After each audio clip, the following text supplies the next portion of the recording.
Bom, pessoal que acompanha a Amaragi Notícia, a gente está recebendo a ilustre visita aqui na cidade de Amaragi do deputado licenciado hoje, no momento, e já em seu quarto mandato pela Bahia.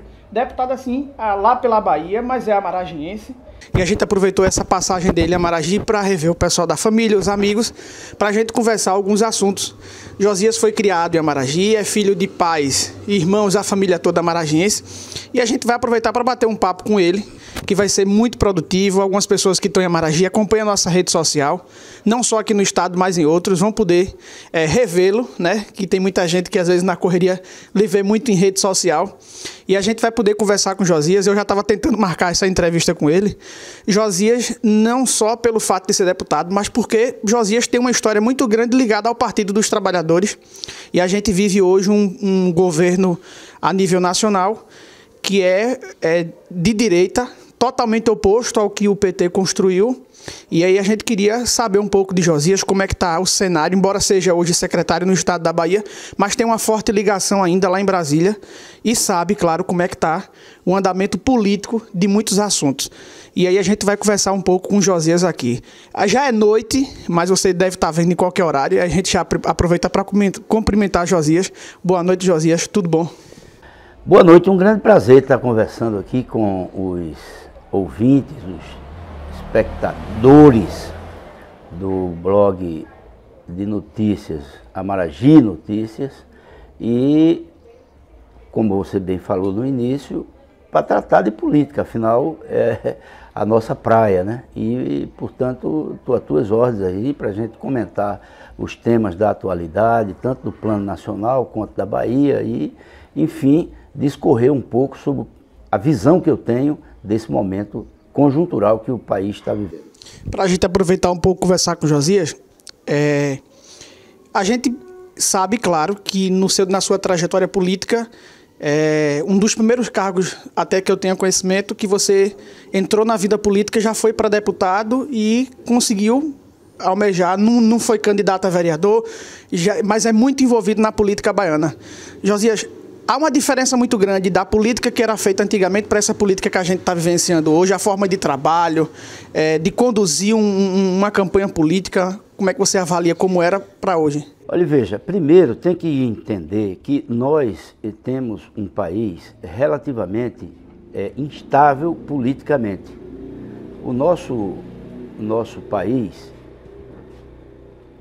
viveu até 1930 sob uma república que era a chamada Primeira República. Naquele período, as eleições eram feitas de forma aberta. O voto era aberto, as pessoas não poderiam escondê-lo. Com a Revolução de 30, iniciou-se um processo no país de mudança desse padrão. Isso foi um avanço. Portanto, aquela Revolução de 30, ela iniciou um novo formato de política nesse país. Infelizmente, quem organizou isso, Getúlio e sua turma, conseguiu ser um ditador. Então o país saiu do Império em 1889, imediatamente, através de um golpe. Lá em 1891, 92, outro golpe dentro desse. Em 1930, o Getúlio dá um golpe para repelir aquele passado que nós tínhamos e ficou com um golpe que deu até 1945 como ditador no Brasil. Tanto os avanços de um lado que tivemos na legislação, porque veja, o Brasil até 1940 era um país agrário exportador. Dali para frente, obra do Getúlio, que implantou o início da modernização do país, e por isso a CLT em 42, e por isso a fundação dos sindicatos sob os auspícios do governo a partir da década de 40, era o início de um operariado no país que começou então a ter uma voz mais ativa, a classe trabalhadora. Mesmo assim, foi um interregno muito pequeno de democracia no Brasil, de 1945 a 64, era um período conturbado. Tanto que, em 1954, com o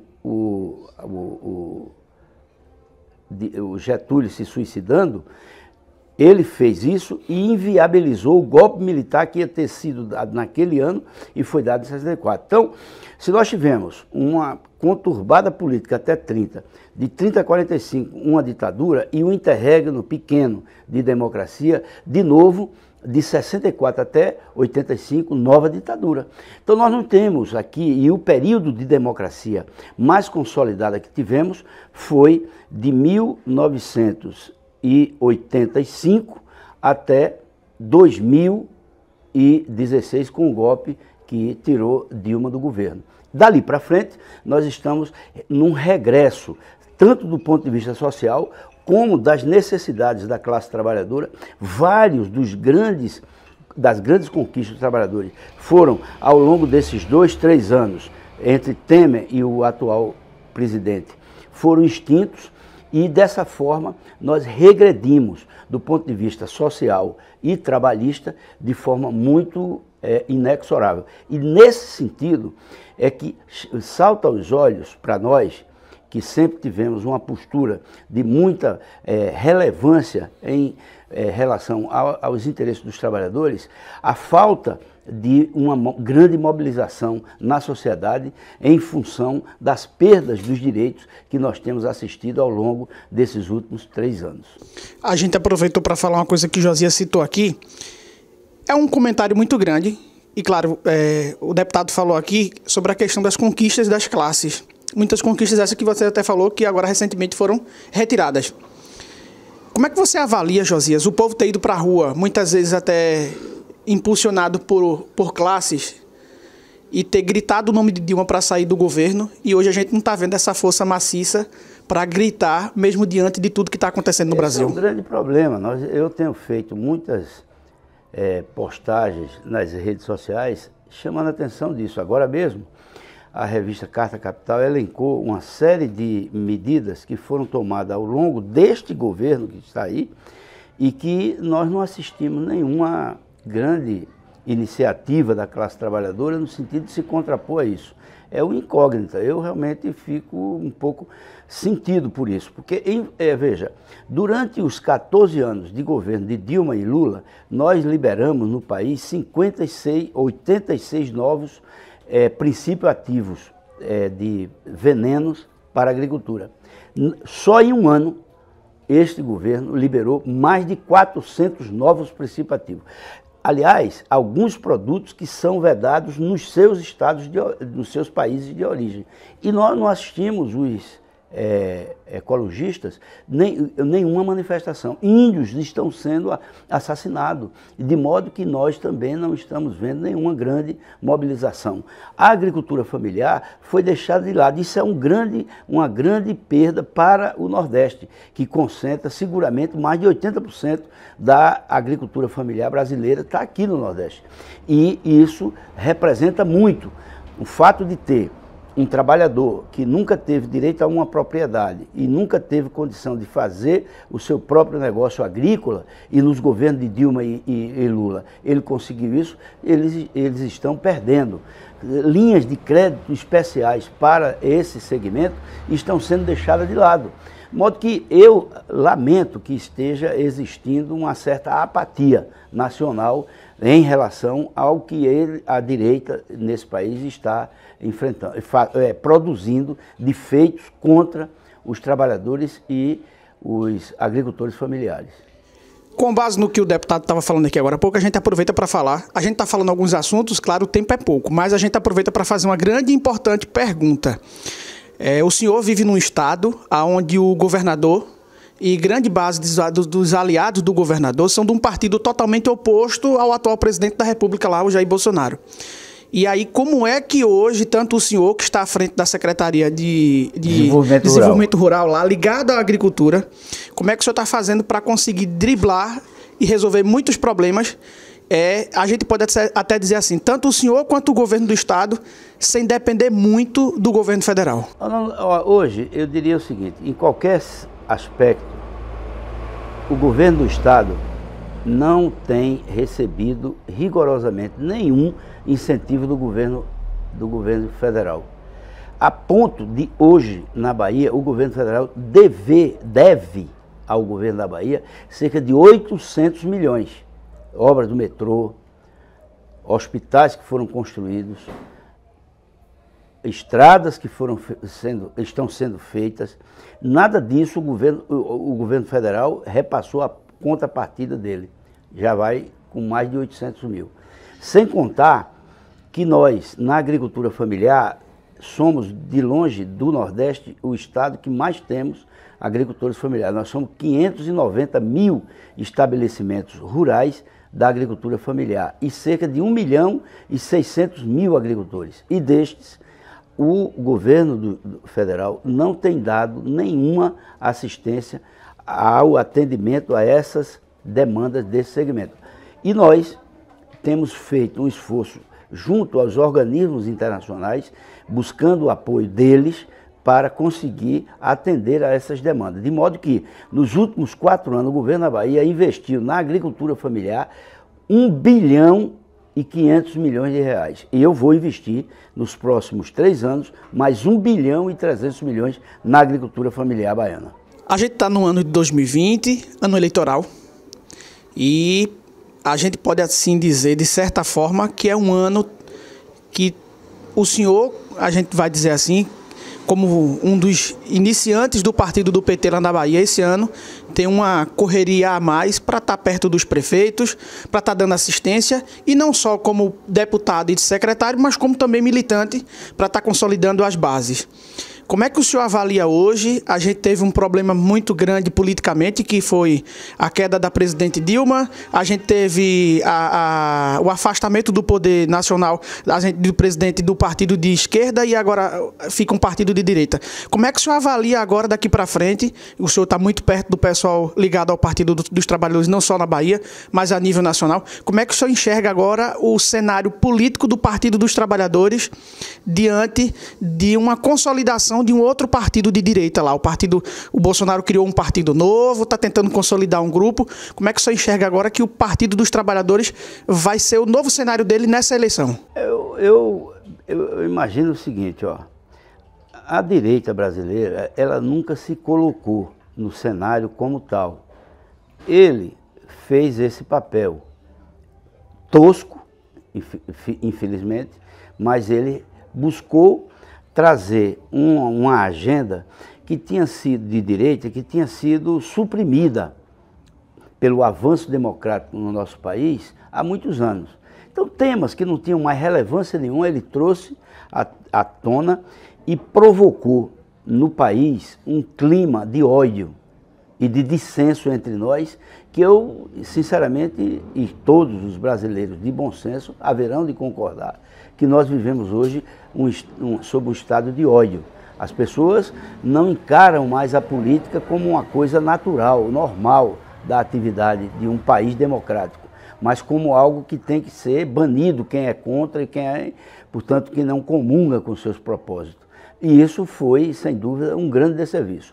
O que fica é que nós temos, como eu disse na minha fala, um legado de muitas ditaduras, muitos períodos ditatoriais no nosso país e de democracia pouco consolidada. Portanto, eu tenho a impressão muito positiva de que esse ano de 2020 será um ano muito auspicioso para o Partido dos Trabalhadores. E estou trabalhando na perspectiva de que nós, lá no estado da Bahia, teremos condições de fazer uma grande alavancagem no partido, nos governos municipais. Nós vamos eleger grandes cidades, nós temos, não tenho dúvida, vamos ter das 30 maiores cidades do estado, nós vamos ter candidatos e trabalhar ou candidato próprio ou aliados em todas essas 30 cidades, e elas representam um eleitorado imenso. Vocês sabem que a Bahia, o eleitorado nosso é muito grande, somos o 4º eleitorado do Brasil, e nós vamos buscar esta hegemonia que está hoje sendo conquistada através do desempenho do nosso governador, que é, sem dúvida, o governo que mais realizações promoveu dos governos no país. Hoje o G1 publica na sua página esse feito extraordinário. Inclusive amanhã eu estou fazendo um texto, vou publicar isso, para que todos tenham consciência do que foi ter eleito o governo do PT para governar a Bahia ao longo de 16 anos que já vimos governando o Estado. Eu aproveito para perguntar, Josias, também uma pergunta que eu acredito que não só... Eu acho que muitas pessoas que são ligadas ao cenário político têm vontade de fazer essa pergunta a quem é dirigente do PT ou quem já participou do partido. Deputado, o senhor acredita que hoje é preciso o PT ser repaginado para entrar no cenário político, ou o senhor acha que do jeito que o partido ele esteve e ele está pronto e ele está da forma correta para entrar no cenário político na eleição de 2020? É porque, na verdade, essa história de repaginar, de fazer um novo PT, essa coisa, isso não cabe no nosso legado, na nossa história. Nós somos um partido de 40 anos, completaremos 40 anos agora no dia 10 de fevereiro, e somos um partido que trouxemos a história de lutadores ao longo dos séculos aqui no país para promover o bem-estar da classe trabalhadora. Esse legado ninguém nos tira, e temos aliados fortes e importantes nessa direção, exemplo do PSB, do PCdoB, do PDT, que nós não temos dúvidas, estaremos do mesmo lado. E de mais a mais, não cabe essa história de repaginar o partido, porque os nossos propósitos, o nosso programa foram eficientes e testados. E os nossos legados, os nossos programas, a nossa história provou que é capaz de se fazer tudo pelos pobres, pelos que mais precisam do Estado, sem criar nenhum atropelo. Ao contrário do que ocorre hoje, não se faz nada em relação aos avanços sociais que nós construímos e, ao se desmontar, não se cria nada que propicione condições para que os pobres tenham uma vida digna. Aliás, um país tão desigual como o nosso, não cabe governos que tenham comportamento como esse que nós temos hoje, que olha a partir da elite perversa e retrógrada, sem enxergar a existência de uma imensidão de pessoas que dependem do Estado. Falar com Josias não tem como deixar de falar, claro, de Lula. Lula foi recentemente, a gente sabe da sua ligação do PT e a ligação também com o próprio Lula, e a gente quer aproveitar para fazer uma pergunta. Lula agora está solto. Houve a medida que beneficiou e ele agora, claro, aproveita esse período que está aí para fazer as visitas dele aos estados, inclusive esteve recentemente na Bahia.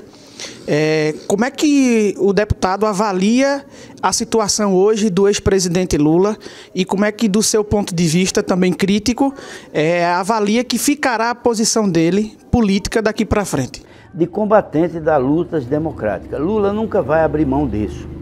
Repare, traçando um paralelo entre ele e Mandela, os dois presos políticos, injustamente presos por defenderem suas posições, Mandela contra o apartheid, Lula contra essas injustiças que se cometeu contra a classe trabalhadora, tiveram papéis dignos de estadistas. Lula é um estadista. E ele, se candidato ou não em 2022, terá um papel preponderante na política brasileira, porque esse histórico dele, como um nordestino, que saiu daqui em cima de um carro de pau de arara para São Paulo, num sofrimento, e de lá se transformar nessa liderança que o mundo reconhece, isso não é pouca coisa. Portanto, nós temos certeza de que, mesmo com todos os problemas que o nosso companheiro viveu nesse período da cadeia, ele não sai com ódio. Ao contrário, sai determinado a retomar o processo democrático interrompido por esses governos que sucederam a Dilma a partir de 2016. Então, no seu ponto de vista, Lula ainda pode ser um propenso candidato ainda à presidência da República? Eu não diria que se é candidato ou não. O importante é que ele vai estar na cena política, sendo importante como é, e tendo o histórico de quem reconstruiu o país a partir de uma nova dimensão.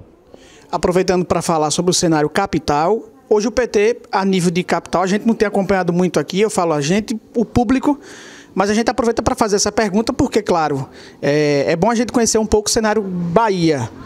Lá na capital hoje, o Partido dos Trabalhadores hoje já tem pré-candidato, vai lançar um pré-candidato à capital. Conta um pouco para a gente, deputado. Nós tínhamos uma expectativa de ter uma candidatura do atual presidente do Bahia, que não é uma pessoa do mundo político normal, nunca foi candidato, mas ele resolveu permanecer como presidente do Esporte Clube Bahia. E respeitamos a posição dele, e nós vamos ter candidato, vamos buscar uma forma, porque o governo do estado fez investimentos muito importantes no estado, na cidade. Salvador hoje tem uma das cidades brasileiras, das capitais brasileiras, com uma mobilidade urbana muito competente e capaz de evitar esses grandes engarrafamentos que nós temos. Foi fruto da ação do governador, iniciado pelo governador Jacques Wagner e continuada pelo Rui Costa. Portanto, há um reconhecimento, e não só isso.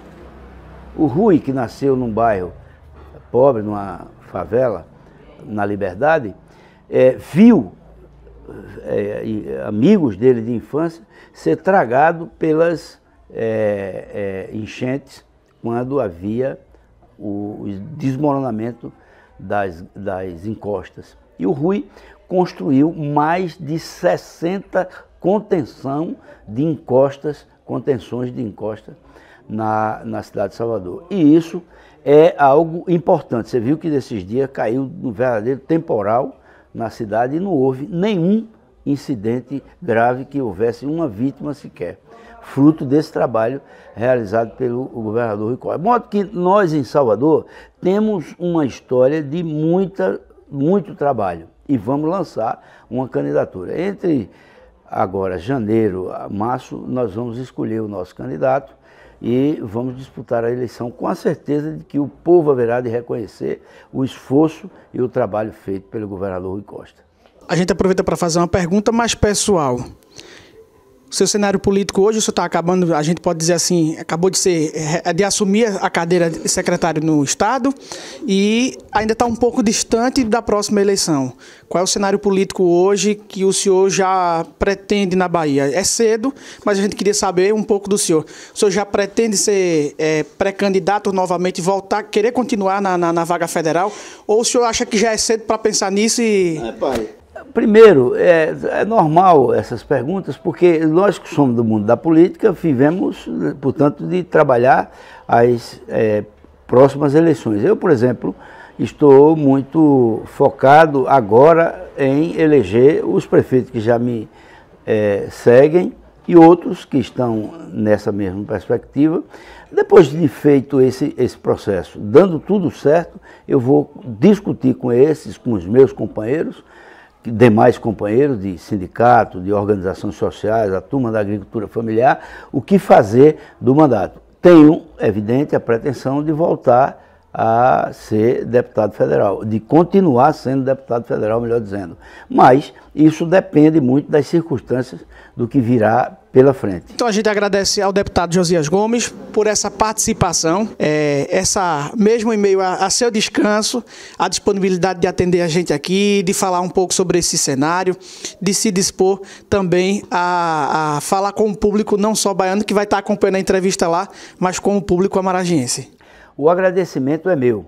Primeiro porque sempre é bom a gente estar se comunicando e falando e emitindo opiniões na política num momento tão importante e estranho como esses tempos que nós estamos vivendo. Ao mesmo tempo em que proporciona as condições para que nós possamos ter, sempre é bom, o contraponto.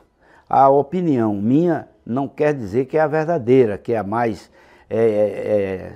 importante do que a outra, mas ela é uma importante opinião e que, portanto, ao ser dita e analisada, pode ser confrontada com as outras opiniões. Por isso eu agradeço a vocês que observem essa minha fala e as demais e vejam que o nosso país teve, de fato, um processo de regressão política nunca visto nos últimos anos. O momento é de muita atenção. A política brasileira vive momentos muito tensos e eu espero que vocês, ao assistirem essa entrevista, sejam capazes de fazer as suas análises e tirar conclusões positivas sobre o momento que nós estamos vivendo, e espero que a minha entrevista seja um contributo à consciência de cada um e cada uma de vocês. Muito obrigado.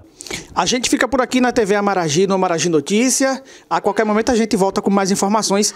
Clica aí, segue o nosso canal e também curta nossas páginas na rede social. Com imagem de Cirlei de Souza, Edmar Gomes para a TV Amaragi e para o Amaragi Notícia.